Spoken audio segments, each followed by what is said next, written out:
Okay, second take. I tried to record this earlier. Got interrupted by a couple of guys trying to do a drug deal behind my property in the back street here. Not exactly directly behind, but on one of the sides there with the neighbors. I already saw them. I got cameras, so I watch everything. Had to run them off. Okay, what we're talking about today is city budget stuff. Yeah, so, looking at the city budget stuff here, their focus is on mental health and out-of-state abortion funding and animal care services. I'm not sure how much of this they're really serious about, but we'll find out. Let's see what they're actually allocating. So there's some nonsense being said here. Who really cares? There's an air of compromise. So, well, there's an air of compromise when the majority of the people on city council are all progressive leftists or far left. And maybe there's only one, I think the one Republican guy, and they can claim the whole nonpartisan or no party affiliation, but you look at their policies and what they support. They're progressives. I've already said that before. City Manager Eric Walsh released a list of 66 proposals staff had compiled.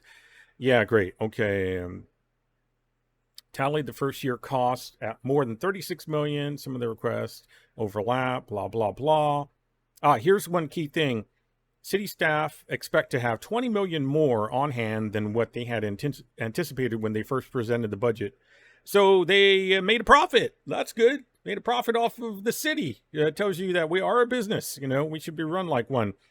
Staff presented in early August was larger, was already 9% larger than the original version of the current year's budget. Most of the increase came from capital expenses, especially to the city airport expansion. So core expansion. Core is the mental health program that they've been building for a while. I think the first year they had something like $1 million from federal funding or something like that. You can look it up. It was online. I looked it up myself. It's not that difficult to find these things when you just do a search for them. Largely centered around its handling of mental health calls, expanding the city's new multidisciplinary approach, which I do like. I like the idea, at least the idea. Like most of the progressive ideas, the ideas are, they sound good. 3-member an SAPD officer, so that's good. At least they're not being crazy woke like the West Coast, where they're trying to just send out like a therapist or something on the street by themselves. That's great. Fire department paramedic, so that's good. They got some protection. They got just in case something bad happens, and then a mental health clinician, which is going to be the person that is probably going to be doing the majority of the work there. They respond to nonviolent health calls with an emphasis on resolving things on scene rather than hauling the person away in handcuffs. So they got to make it sound as bad as possible. Sometimes you need to haul the person away in handcuffs. But of course, the problem is you also have other things happen where people get overzealous and they, shoot somebody without really any cause, no matter what the type of justification. Well, it looked like they picked up a candlestick. I think one lady they shot, she picked up like a candlestick or something like that. And I was like, oh no, she was in her apartment. The cops were outside and they shot her outside through her window. They recognized it was a candlestick, but they were like, okay, this could be dangerous or something. Maybe it's a knife instead. So they just, took care of that. Maybe that's one of those where you're like, you kind of back off and say, hey, maybe we just, we don't do anything. Of course, the different things happen on my street when the crazy guy that's drugged up on meth or fentanyl, whatever he gets his hands on to smoke, and that is also his father says is schizophrenic. When he acts up with a machete and knives and is walking around with a little handgun on the street, like I said, once just right next to an elementary school about a block away. The elementary school is a block away. Then, I've dealt with the mental health unit before. They don't do anything because the reality is if the person doesn't want to receive treatment, well, then they can just tell them, hey, leave me alone. And the mental health unit is like, okay, well, we're going to leave you alone. And with this guy in particular, we've tried to have mental health come out a few times, and they eventually told me by email, hey, thanks for kind of like looking out for stuff. And yeah, we're good. meaning like they were done, trying to do anything with this guy. So he gets to do whatever he wants. I guess he's cognizant enough to where when people talk to him, he's kind of like, yeah, oh, I'm a regular guy. I'm doing normal things. And when nobody's there, he's like wrapping himself up in all kinds of, things so you can't tell who he is. We need to put a stop to that whole thing about if you're wrapping your head up and you're masking who you are and you're going around with a machete or knives or you're holding a pistol, shouldn't that be cause for a little bit of, hey, maybe this guy, he looks a little suspicious. Not on my street. Not on the inner west side for whatever reason. Not near downtown right here next to Haven for Hope, because apparently that's just something that we're supposed to be okay with. That's supposed to be something that we're supposed to just take as normal. I guess. I don't know. But MHU doesn't seem to really care too much about it, But like I said, if they refuse help, then there's nothing you can do about it. Just pack it up, go home. It's probably fine. They'll probably get off that high another, 24 to 48 hours. I watch these guys up for days on end going crazy, causing havoc and chaos around, and nothing happens to them. They can trespass. They can damage people's property. These are things that actually have happened. Damage people's vehicles, break windows and stuff like that. Nothing happens to them. The police, the detectives, they'll rather tell us that we're the ones that, I don't know, you guys seem a little too organized with your information. Yeah, because we're working together to try to keep ourselves safe, because you guys aren't really kind of doing what you should be doing to the extent you should be doing it. Maybe that's an issue with upper management and SAPD. Maybe that's an issue with knowing if they arrest somebody like this that he's probably nothing's going to happen to him. So they're like, why waste our time doing the paperwork? I know in my area at least as well, there's a lot of problems with that. I'll talk about that in another video. Anyway, so let's look at the other things here. Reproductive Justice Fund. It's a abortion right activist pushed for the creation of a $500,000 fund that will help to give transportation and lodging to women who are seeking out-of-state legal abortions. So that's a thing. And of course, they're going to blame Roe versus Wade being overturned for the issue. But the reality is Roe versus Wade was too far. It extended too far, something that should have been left to the states and not on a federal level. And that's just what it is. I think most abortions are done based on financial reasons, but most abortions are also, minorities. I know one of the people backing this is Carrie Castillo, and I believe she's pregnant. And, it's kind of hypocritical to you're having a baby, but maybe it's because you're one of the elites now and you can afford to. So now you're going to help other, minorities. Actually, Hispanics in Texas are a majority, by the way. So don't call yourself a minority anymore. We're the majority. You're going to help other majorities, get rid of their future children, possibly, because, they can't, out of the ridiculous amounts of nonprofits that we have, way more than 1,200. I don't know how many nonprofits we have. We have so many nonprofits. It seems profitable to be a nonprofit, But anyways, all of the food assistance and job support and, paying your bills. I know I've looked into these things, all these different things that are out there. Plus, I know people that are single parents that, have assistance from stuff. It's almost like in order to fail now with all of these programs out there, you have to really just not care, You really have to just not care. So, but yeah, finance is the main reason, I believe, for abortion. Hey, I'm not going to get into the discussion of whether it should be, a right or not. That's for everyone else to decide, vote how you want and all that stuff. But it should be, as it is, a state power and not a federally mandated power. So let's see here. She basically kind of dodged, what the fund is really going to. Let's see here. She framed the proposal as a way to fulfill the commitment the previous city council made when it passed a non-binding resolution supporting women's ability to access abortion. So that's kind of like hey, I'm not really doing this, but, we're doing it because the prior city council, but also I back it. It's kind of a weird thing. It's kind of a weird thing.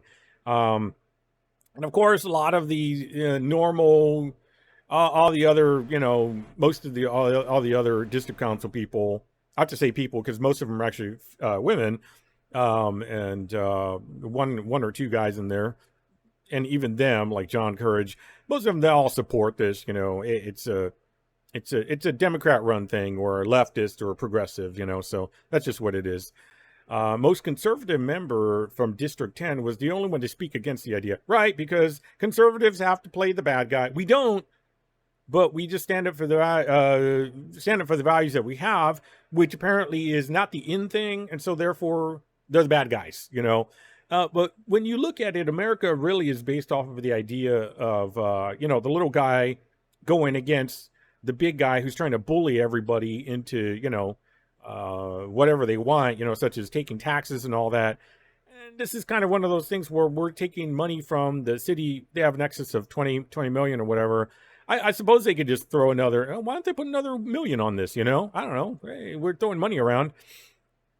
The money, by the way, came from extra CPS profit, basically, that came from, I believe, selling off energy that we didn't need. Yet at the same time, if anybody thinks about, their emails that you're getting from ERCOT saying that, hey, we're going to have rolling shutdowns, or conserve your energy. And it's kind of a weird, twisted thing, because we're all about this green energy stuff, but the green energy is like failing us. The wind power is not there.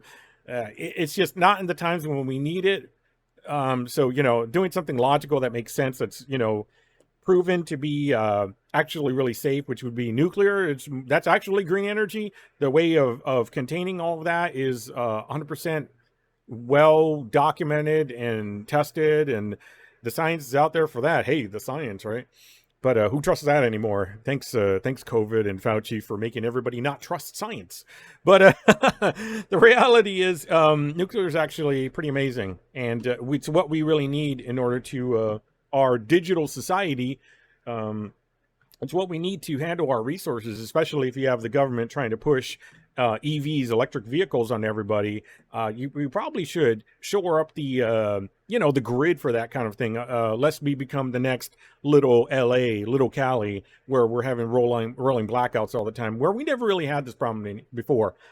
And you could probably blame that on like the ingress of like people from California, people running from other states coming here and bringing their progressive and leftist Democrat ways, even though they say they don't, they really are, because we're just getting worse and worse. And not to mention the countless amounts of the millions of illegals that come in and are coming into the city. We don't have housing. We have like 100,000, I think, in deficit or on the list for public housing. But how many of that is due to, illegal immigrants? That's a thing that they're not going to show you, So all of these problems get exacerbated to a higher level because of a multitude of different reasons, but they don't really tell you, where that's coming from. You kind of have to look it up yourself, or maybe think on it a little bit, which I know the public education system doesn't really promote thinking anymore. Rather they just pass the state exams and you're fine, I suppose, right? Anyway, once again, getting off track.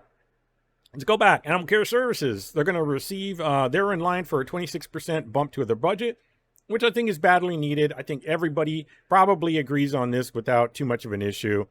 As the department faces increased public scrutiny, right, because of all the dog attacks, man dying, and, they tried to pass, there was an older gentleman that passed away. 2 dogs attacked him, killed him, and they attacked his wife, but he defended as best he could. He died. There's other instances where another elderly guy got attacked. There was a 40-something-year-old man that got attacked by 2 pit bulls. There's kids that get attacked, these wandering stray dogs. And the reality is a lot of the issues, like let's say the first one, for example, where the elderly gentleman got attacked and killed, they try to push a bill through the state saying, hey, we need to be able to anonymously report this stuff, which I'm all for. But the reality is the failure wasn't from not being able to anonymously report. It was the fact that there were like over 100 calls easy to that location in a year, and the code compliance failed, Animal Care Services failed, SAPD failed, City Council failed, and ultimately the mayor failed, because it all goes up the chain. You know, when you're a citizen, it all goes up the chain. It doesn't go down the chain. We don't look at Animal Care Services and blame the one person, or the one person that patrols the area. We look at the department for, hey, what's going on with your employee? So I do know that ACS, Animal Care Service, they're really vastly understaffed. Every department will tell you that they're understaffed whenever you talk to the city. I've talked to them for consistently for over a year, different departments and all that, and they're all going to say that they're understaffed and overworked and all that stuff, and I can't appreciate that. That is a very common theme among people that earn, at the lower tier, of money. At the same time, though, the calls, if they're not properly documented and followed up on, if there's less animal control people and they know the problem, they keep getting reports about a certain call to a certain house, you kind of red flag that thing. Even if there's no official documentation or process for that, you probably do it on your own. And say, this is a real problem. I may need to, push this up the chain. SAPD, they got patrol guys, but once again, you can look up the stats for how many San Antonio police officers we have in total and how many are patrol officers. And patrol officers are the ones that go around and they go to whatever call in the city. It could be anything. And so we're less than half of the amount of officers that we should have for our population. That's easy to look up, easy to compare to other major cities. I did numbers on it before in a prior video. So, it's like, okay, well, they also failed, but at the same time, they are run ragged, and you might get one patrol officer one time, you get a different one another time, so they may not all have the same information either. Once again, it's just a bad situation, and it really needs support. I do agree that, the request for the 1.2 million here from Jalen McKee Rodriguez to hire 14 additional positions, that sounds like it would be pretty good, especially if they have an excess like that 20 million or whatever. Yeah, sure, do it. Okay, so next on the list we've got sidewalk and traffic improvements. 10 council districts each receive $450,000 to spend on neighborhood accessibility and mobility program, which council members allocate. Now that's important because in places like San Francisco, where they had so many homeless encampments on blocking the sidewalks, they got sued by I think ADL, something like that. Basically people in wheelchairs not being able to get down the sidewalk because there's so much garbage going on. Well, if you have some streets that are so broken up, or sidewalks that are all torn up, or don't even properly have correct flood control type like sewage.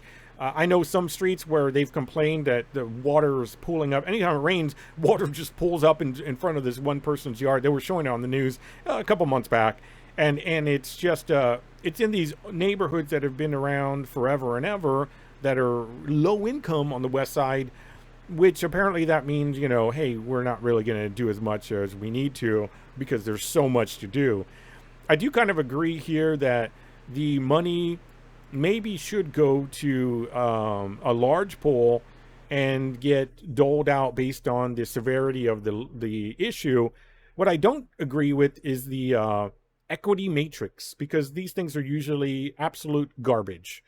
We're mostly Hispanic here, so trying to do some kind of race-related thing is ridiculous, and that usually factors into these equity things, is like race.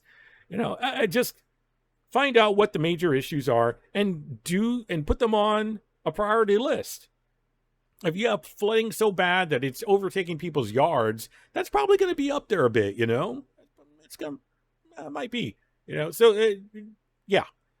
I do agree. It probably could go to maybe there's a base level. Maybe they don't get, the 500,000 per district. Maybe they get half of that, 250,000 per district, that they can specifically allocate, and then they each pitch in 250,000 to the larger pool, and that gets, that gets attention to the higher priority items, depending on what part of the city, regardless of, it being restricted per district.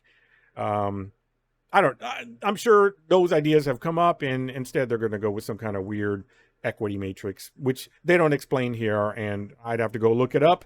But I guarantee it's not going to be something based on logic or reality. It's going to be based on some kind of like systemic racism. And I'm like, racist against who? White people? We're all Hispanic and Latino mostly. So like, whatever. Ballistic glass door for police cars. Okay, they kind of all signed off on that, and they shut up. They didn't really talk about that. They're like, I don't really know much about how well that stuff works for cars. I don't know if there's an issue where there's more to it than we understand. It sounds good on the outside, and the downside of things sounding good on the outside is there's always more to it. And I think they're going to give it to 30 special duty units is what they say, and then approximately 200 patrol vehicles are going to be updated in the future. So I don't know how long that rollout would take either. It also doesn't say how much they're allocating. I think down here, actually, they're down here. They're allocating. They're showing the allocation. CPS payments. This is the thing about the allocating the excess money from CPS towards a fund or something like that. They want to take that 20 million mostly that was in CPS extra payments from what did they refer to it as? Let's see here. It's something about, let's see here. It might say it here. The nice thing is, I like that the news did this. They put the actual information right here. All the different split ups of everything. CPS payments from CPS Energy. City payments from CPS Energy. I think it was like off-grid payments. Off-system sales. City payment derived from off-system sales, 16.9 million. And I forgot how they calculated up to 20 million. But it is in here. 16.9 million plus that other 4 million. It was something like 21 million minus 1.6 million. Yeah, here we go. It's up in the top here. Allocate the entire 20 million. Here's what they want to do, or here's an idea. Allocate the entire 20 million through the amendment and budget approval process that begins tomorrow. Allocate 4.9 million through the amendment and budget approval process that begins tomorrow, and have a separate B session in October or November to discuss the allocation of the amount over the 10% threshold of 15.1 million. So here's an interesting thing. This article says it was updated. This story hasn't been updated. Now, I'll tell you why. Because originally up here in this section where Eric Walsh is talking, he said there was a quote for him that said, okay, well, you've got 20 million. Maybe you could spend 5 and take the other 15 and put that away for a later time. And when I read that, I was like, boy, I'm sure that's going to stay exactly where it's going to, right? They're going to probably put that away in a little account, and it's going to be there. It'll be fine, guys. No kind of corruption. That stuff doesn't ever happen. We don't ever have money go missing or anything like that, or misallocated, or don't look at the federal government. Nothing like that.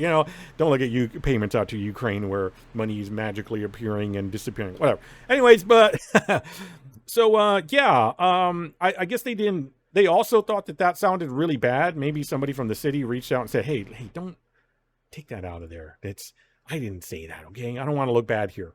Whatever the reason, they took it out.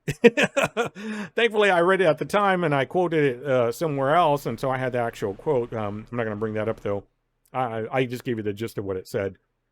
But take some time and come look at this breakdown. I think it's actually pretty interesting. They want to expand the 3. Okay, that's the core, the mental health stuff, the teams that made up of 3 people. They want to expand that to 3 teams, 24 hours a day, 7 days a week, which means that right now the 3 teams only work, I believe, 7 a.m. to 11 p.m., that's a lot of time, first off. And 3 teams of 4, 3 by 3 is 9 people. 9 people for the entire city. Does that seem reasonable to the amount of mental health issues we see out there? So they're although they were up in the article above, if you read the full article, they talked about, potentially adding a 4th one in the future. So 3.5 million for the 9 people, which I'm gonna make an assumption that it's more than 9 people, but it's 9 people at a time. We'll put it that way. Are being cycled through, because there's no way it's just 9 people. It's probably something like 27 people, or and they rotate through, or maybe they have a pot or something that they they say, all right, these guys and gals are they're going to be allocated towards this, and we're just going to pull their names based on whoever's done their service, whatever. Requested by 1, 2, 3, 4, 5, 6, 7, 8 people, and I don't see any real problem with that. I we definitely need more assistance for people with mental health issues. I think the other problem too is, though, we need to really stop and say, hey, you know what? This voluntary stuff doesn't go that far with people that you can see are clearly having some problem day after day, and we've had multiple calls, and we've got video, and we've got eyewitness testimony, and they're violent, and they look violent, they look like they could hurt themselves or others, and they're consistently doing it, like the guy on the street here. And we know they've been mixed up in drugs and all this other crime stuff. Maybe there should be a involuntary, arrest them and get them the services they need. Maybe they don't go to jail, but that's where we need something like Rhode Island's. They have a program, the MAT program. It's a mental health type of facility that assists people with therapy and possibly prescription drugs, depending on what type of issues they're having, and group therapy, and even job training type stuff to help them reintegrate back into society. We actually do have something like that. I remember a guy that had gone through that, was on the news a few months back, and he talked about that. But the thing is here, because it's like this. We have a big issue, or rather, we make a big issue out of DUI, DWI type stuff, right? Regardless of what happened. We just make that's a big stigma, right? So we know that when someone's under the influence of a drug, or whether it's a pill or injection or something they drank, when their mind is altered, we see that as being a problem with their decision making. So why is it that when you see somebody with mind altering state, whether it's mental health or some kind of street drug and mental health issue that they already naturally have, like schizophrenia, why are we allowing them to make the decision when they're under some kind of problematic mental health issue state at the time? Like, it's kind of crazy. On one hand, when you look at the drug and alcohol thing, and we're like, all right, well, you're clearly under the influence, we need to go ahead and make some decisions for you, for your own benefit and the benefit of the public. But over here with the they're not homeless, but like junkies, or the people that actually do have some mental health issue, like schizophrenia or some kind of paranoia, whatever it is, and they're out on the streets, and they clearly can't function right, and they can't make good decisions. Why are we saying, what, that's okay? That's fine. I guess because they're not behind a wheel, right? But that doesn't mean that they're safe, that they're not going to harm themselves or harm others too. We have to take actual accountability for what's happening to people if we're going to say that we're going to try to make things better, or we're going to keep going down this so-called compassionate route and leaving people be to whatever they do, even though they have a history of violence or crime or whatever it is. I'm not saying, yeah, that guy kind of looks suspicious because he's wearing one green sock and one red sock. I don't know, he looks crazy. I'm saying that guy that's wearing one green sock and one red sock also has his genitals out some of the time, and even though that's a crime, they don't always arrest for that. So they may not even show up in time to find the guy. I think we have more stigma on that kind of thing than we do on people that violently go around swinging knives and carrying guns down the street. It's crazy. We talk about doing things about that stuff. We're Texas, right? But, yeah, it doesn't really happen all the time, regardless of the amount of calls. That's from personal experience. So $500,000 to this reproductive justice fund. I personally, I don't know. $500,000 towards helping people go out of state and kill babies is essentially what that comes down to. And we're talking about our own kind. We're Hispanic Latino here. Castillo herself looking like she's having a baby there, and she's going to champion that. Like, you would think that you would take that 500,000, maybe put it into some other of these programs that they develop to help, with teen pregnancies and all that kind of stuff, rather than say, you know what? Yeah, you can't afford it right now, so go ahead and kill that kid. Sounds terrible when you put it that way, but that's really what it is. That's really the decision that's being made. It's people are saying, I don't want to have a kid. I don't want to have a kid right now. That would mean, it's too much for me right now, regardless of all these systems that we have in place to help people that can't really kind of get it together at the moment. We've got so many systems. Look into it yourself. There's always going to be people saying, yeah, but, well, those like 1% or 3% or whatever it is that you're talking about, like, let's say rapes or incest or whatever, those kind of things, they don't even hit the top reasons why people have abortions in the United States. Doubt me? Go take a look. Why do people have abortions in the United States? Go look. All the different studies that have been done, I never saw on there, 75% say because it was an incest baby or a rape baby.